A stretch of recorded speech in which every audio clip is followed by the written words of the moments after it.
Well, thank you very much. We had a terrific meeting. We discussed a lot of things. As you know, I had an excellent phone call with President Putin that lasted for over 2 hours. We discussed a lot of points, and I do think we're getting a lot closer, maybe very close.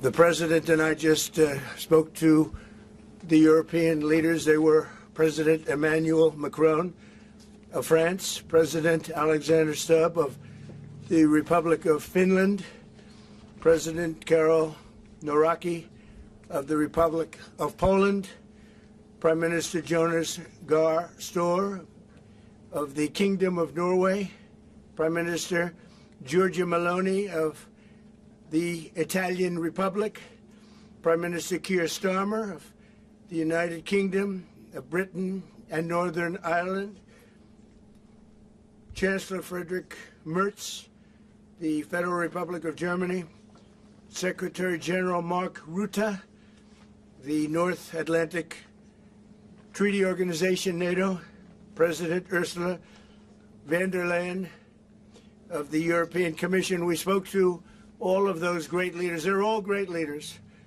And we had a great talk with them after we were completed. We thought it was appropriate to speak with them. And our meeting was excellent. We covered, somebody would say 95%. I don't know what percent, but we have made a lot of progress on ending that war, which is really certainly the most deadly war since World War II, probably the biggest war since World War II. And I want to thank Steve Witkoff, who's here, and I'd like to thank Jared, who's here someplace. Thank you, Jared. And thank you, Steve. What a great job you've done. Jared Kushner, Steve Witkoff, and Marco Rubio is here. Thank you, Marco. And Pete Hegseth is here. Those two people are doing an unbelievable job. And the four people on this one are doing, I don't think anybody could do it. And we'll see if it gets done, but it's very close, certainly. Nobody would even have a chance of getting it to where it is right now. Nobody would have thought that was possible. So I just want to say we've done very well. We've had discussions on just about every subject, and that includes with President Putin before. And we went into great detail, and we likewise went into great detail today. And it was an honor to have you at Mar-a-Lago and have lunch. I hope you enjoyed the food. Your people enjoyed the food, I can tell you that. You're big, strong people. Your general over there looks like central casting. I want to also, by the way, speaking of generals, we have a great general, General Raisin Kane, who is here someplace. Thank you, General. Thank you very much. He's great. So, Mr. President, maybe you want to say a few words, and then we'll speak over the next couple of weeks. We'll speak probably quite a bit, but we'll speak tomorrow. Thank you very much. Appreciate it. Thank you so much, Mr. President. Thank you. Thank you for everything. Dear colleagues, first of all, I would like to thank President Trump for a great meeting at this amazing place in his home in Mar-a-Lago. And we had a really great discussions on all the topics, and we appreciate the progress that was made by American and Ukrainian teams in these recent weeks. Special thanks to Steve Witkoff and Jared Kushner, and thank you for their engagement and full commitment, and also to our team, and first of all to Rustem Umerov and General Gnatov, and to all our teams. And we discussed all the aspects of the peace framework, which includes, and we have great achievements, 20-point peace plan, 90% agreed, and US-Ukraine security guarantees 100% agreed. US-Europe-Ukraine security guarantees almost agreed. Military dimension 100% agreed. Prosperity plan being finalized, and we also discussed the sequencing of the following actions. And we agree that security guarantees is the key milestone in achieving lasting peace, and our teams will continue working on all aspects. We also had a joint productive call with European leaders, like President Trump said already, and a lot of leaders, including NATO and the EU. And we agreed that our teams will meet in upcoming weeks to finalize all discussed matters, and we agreed with President Trump that he will host us, and maybe in Washington, European leaders and Ukrainian delegation, yes, in January. And Ukraine is ready for peace. And once again, would like to thank President Trump for a warm welcome and substantial discussion. Thank you, Mr. Thank you President. very much. Thank you so much, Mr. President.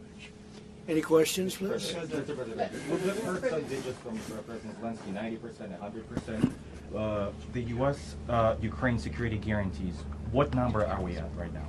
Well, I think look, you can say 95%, but I don't like to say percentages. I just think we're doing very well. We could be very close. There are one or two very thorny issues, very tough issues, but I think we're doing very well. We made a lot of progress today, but really we've made it over the last month. This is not a one-day process deal. This is very complicated stuff, but I think when the president says 95, I think, could be close to 95%. Yeah, please, behind you. Mr. President, have you agreed on the so-called free trade zone on Donbass? How to separate the sites? How to make the separation line? Who will be responsible? The word for that agreed is territory? too strong. I would say not agreed, but we're getting closer to an agreement on that, and that's a big issue. Certainly, that's one of the big issues, and I think we're closer than we were. Probably it's unresolved, but it's getting a lot closer. That's a very tough issue, but one that I think will get resolved. Yeah, please. Mr. President, we are receiving some mixed signals coming from Moscow, even after you spoke with President Putin. Can you assure us that you have received written or any formal response from them? Well, what was the issue? You have to tell me. What did they say? So they are telling that Ukraine has to give up Donbass. Just very recent statement coming out. Well, that's what they've been asking for, and there's a dispute about that. So they're going to have to iron that out. That's an issue they have to iron out. But I think it's moving in the right direction. If they reject or delay the solution or peace agreement that you try to achieve, If something doesn't happen, you mean if something doesn't happen? Yeah, go ahead. May I ask? No, go ahead. You were going to finish your will question. there be any step that the United States be prepared? Well, to we'll take? see. Look, we'll see. But I don't want to talk about that because I think we're getting pretty close. Yes, please. May I ask the President of Ukraine Please. about territorial question? Mr. President, what is your take on Donbas status? Are you prepared to see it as a free economic or demilitarized zone? No, we spoke about 20 points plan, and I'm happy that really our teams very close to results, and I agree with President Trump that our teams worked not one day and not one week, more than 1 month, beginning from Geneva, then 2 meetings in Miami, then we had Berlin, and now we have Mar-a-Lago. So this is a very difficult question. You know our position, so it's we have to respect our law and our people, and we respect the territory which we control. And of course, our attitude is very clear. That's why President Trump said this is a very tough question, and of course we have with Russians different positions on it. And have you discussed referenda about? When we speak about referendum, we spoke that it's one of the key. We can have referendum on any kind of points of this plan. I said that we can use referendum like for the plan, or we cannot use referendum. It's one of the key. We can use, this possibility of Parliament to vote according to the law or to have referendum. Doesn't matter. This referendum, if the plan will be very difficult for our society, very difficult, of course our society has to choose and has to vote, because it's their land, the land not of one person, it's the land of our nation for a lot of generations. They'll probably have to get their plan approved by Parliament or by referendum of the people. You would think that they want, I know they had a poll that it's 91% in favor of ending this war, so they want to end it like everybody wants. Russia wants it ended, everybody wants it ended, and we want it ended. I want it ended because I don't want to see so many people dying. We're losing massive numbers of people, the biggest by far since World War II. So we want to see it ended, absolutely. President Yes. Trump, you said at the top that you plan to speak again tomorrow. Is that correct? I might. It depends on what happens tomorrow. If there's an additional something to add, otherwise there's no reason to. We're in the process. Jared and Steve are working very hard to get something done, and if there's something that comes up, I'd speak, but otherwise I don't think there's any reason to. In your mind, sir, what are the thorniest issues still unresolved after the? Well, I think the land you're talking about, some of that land has been taken. Some of that land is maybe up for grabs, but it may be taken over the next period of a number of months, and you're better off making a deal now. Look, let me tell you, they have been very brave. They fought very hard and continue to fight very hard and do tremendous damage. But Russia would like to see it end, and Ukraine would like to see it. And I think it's time to end. And a lot of very brave people, a lot of people that are dead right now, unfortunately, because I've said, and nobody's disputed it, that if the election weren't rigged and stolen, 2020, you wouldn't have had this war. It would have never happened. And it didn't happen for 4 years. Never was even thought to happen. And I spoke with President Putin. I got along with him very well, despite the Russia hoax, which was a total hoax. He used to say, what is going on over there? But it was a total hoax, as he knew and as I knew. But I spoke to him, and we'd talk about Ukraine. I've said it before. It was the apple of his eye, but he wasn't going to do anything about it. He didn't do anything about it until I was gone, and then a lot of really bad statements were made by people, by a lot of people, I guess, but by a certain president that we had who was a disaster. Mr. Yes. President, do you anticipate going to Ukraine if you can get to an agreement? And I know I you have no said problem earlier, with doing it. You know, I have no problem with doing it. We don't anticipate it. Would like to get the deal done and not necessarily have to go. I've offered to go and speak to their parliament. And, you know, if that would help. I don't know if that would help. I think it would probably help. But I don't even know if that's... You're welcome. Yeah, no, I know. Always. So I'm not sure that it would be really necessary. But if it would help save 25,000 lives a month or whatever it may be, I would certainly be willing to do that. Yeah, please. Mr. President. No, behind you. And how about Where are you from? from Ukraine? Good, I had a feeling. Public broadcaster. Good. And how about Zaporizhia nuclear plant? Have you discussed this question? On what? Zaporizhia nuclear plant. Yeah, we discussed that at length today. As you know, it's in pretty good shape. It can start up immediately, almost immediately. And it's one of the things I discussed with President Putin. And they were talking about the nuclear plant. It's probably the biggest in the world, just about the biggest anywhere in the world. Can you believe that? And President Putin's actually working with Ukraine on getting it open. He's been very good in that sense. He wants to see that open. And he hasn't hit it with missiles, hasn't hit it with anything. It's a big danger to do that for everybody. But they're working together to try and get it. It can open very quickly. It's in pretty good shape. And the people there have been there for years. The people there running it. You know, they have 5,000 people in that plant. Can you believe it? I learned that today. 5,000 people. It's the biggest plant of its kind in the world. And they're working together to get it open. They could maybe get it open quickly. That's a big step when he's not bombing that plant. It's a big step.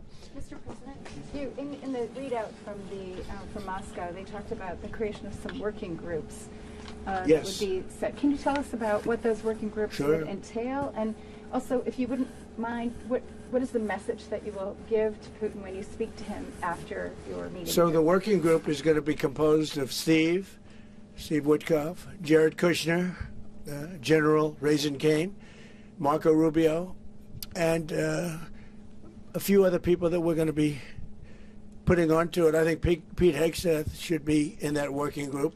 He knows the territory very well. He's been fantastic at what he's doing. And they may add one or two people. And likewise, Ukraine's going to have some very good people that were at lunch today that enjoyed the lunch today a lot, more than they thought, right? But do you want to say who may be on your working group? Yeah, we now, as I said, that we work with Steve and Jared. We worked our Rustem Umerov and also Deputy Minister Kislitsa and also General Ignatov, and they will continue work in this group. And of course, if we will go further, and I hope that really we will have decisions in January, as I said, about all these documents, 6 documents, and of course, we will continue work on this, so they know what to do. Yes. And that working group, by the way, importantly, will also then be working with Russia. Okay? Because to work with ourselves doesn't really solve much of a problem. So they'll be working with Russia. Yeah, please. President, you said this morning you weren't a deadline guy. How long do you think it'll take to get this last little bit, as you say, finished? What are we talking So about? if it went really well, you know, maybe a few weeks. And if it went poorly longer, and if it went really poorly, it's not going to happen. That would be a shame. There's that chance also.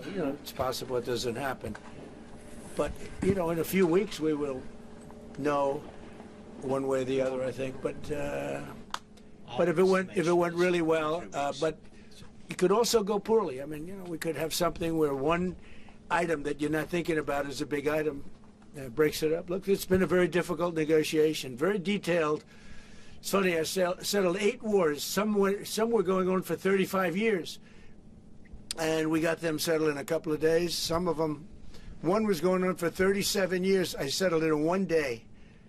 But this is a very complex one. Do you want to put odds on it? What the bad No, I think we'll get it done. I don't want to say when, but I think we're going to get it done. Yes, ma'am. Mr. President, you in the past have suggested a trilateral meeting between both Presidents Putin and Zelensky. Is Right. that something that is also on the docket? I see that happening, sure, at the right time. I saw a very interesting President Putin today. I mean, he wants to see it happen. He wants to see it. He told me very strongly. I believe him.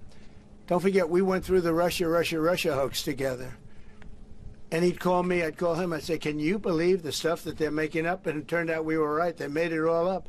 And despite that, we didn't get into wars and we didn't get into problems, but we weren't able to trade very much or any of that, which was a shame because, a lot of success could have been had by trading with Russia. They have great land, great minerals and other things, and we have things that they want very badly.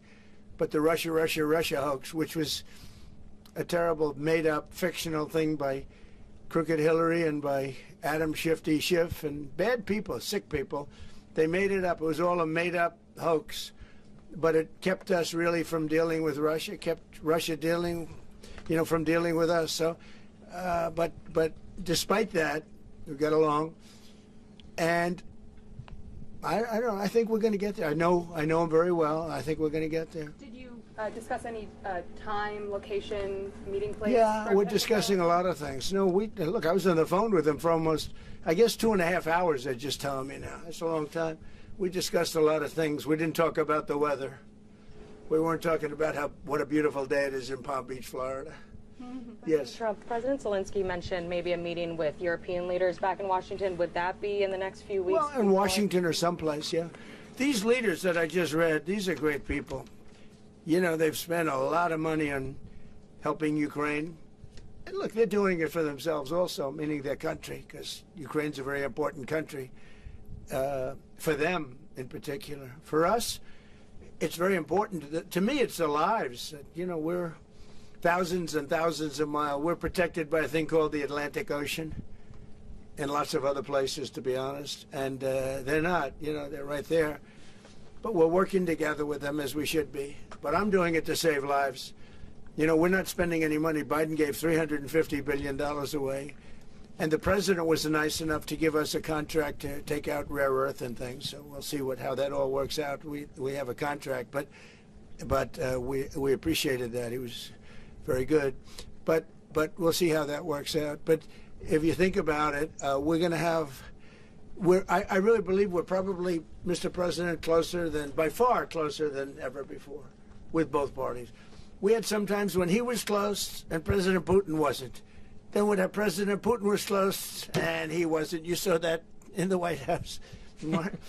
But I think they both want to see it happen. Mr. President, in your conversation with... You're saying that you've said multiple times that you want to stop the killing. And nearly 100 American citizens died in Ukraine on the battlefield. Yeah. What's your message to their families whose loved ones died fighting for Ukraine? Well, look, the message is so obvious. It's what a shame. They died in a foreign country. And some are celebrated people. They're very celebrated. But so sad that a thing like that would happen. Yes, ma'am. President Trump, obviously security is a major issue for the Ukrainians. Right. Did you offer any promises, any assurances today? Well, I did. We want to work with Europe, and Europe is going to take over a big part of it, as you can imagine. They're right there.